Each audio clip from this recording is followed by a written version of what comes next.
It's not a hard sport to understand. Two cars line up and they race, and the first one to the finish line wins. And for Wes Buck, I grew up at the racetrack. it's easy to love. In my opinion, it's the great American motorsport. It truly is. It's as American as apple pie. It's also enjoyed all over the world. I've been all over the United States. I've been all over the Middle East, to Kuwait, Saudi Arabia, Abu Dhabi, Bahrain, Doha, Qatar. It's to think about doing that all because of drag racing, not because of computer programming or rocket science or something that would kind of make a little bit more sense, but because of drag racing. Buck is there because of one thing. I love to tell stories and I love to hear stories, and it's been a big part of my life. Wes's whole life has been integrated with drag races, going to races every warm weather weekend with his dad. It's not like I'm so into cars, it's the culture and it's the people.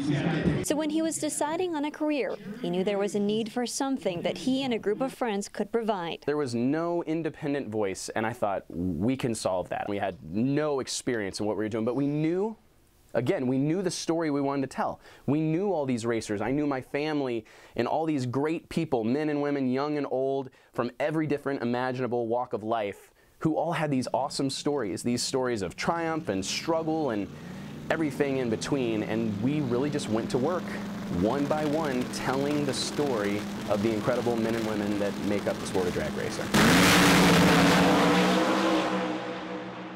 They first imagined it as a small Midwestern drag racing newsletter, but now the company publishes a monthly magazine that's sent to 14,000 subscribers worldwide. What's really changed the most since 2005 is that back then, we told stories exclusively through the pages of this magazine, right? We printed this magazine and every story we told was via the written word.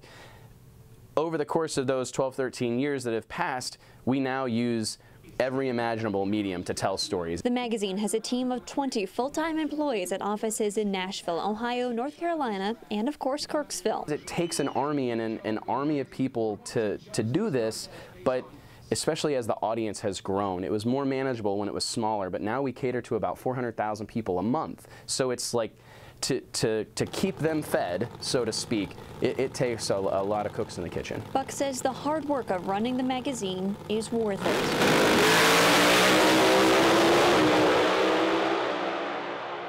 My travel schedule is really intense, so I spend a lot of time on the road, a lot of time away from my wife and 2 kids, and that part of it does become challenging, but I love this stuff so much that it hurts.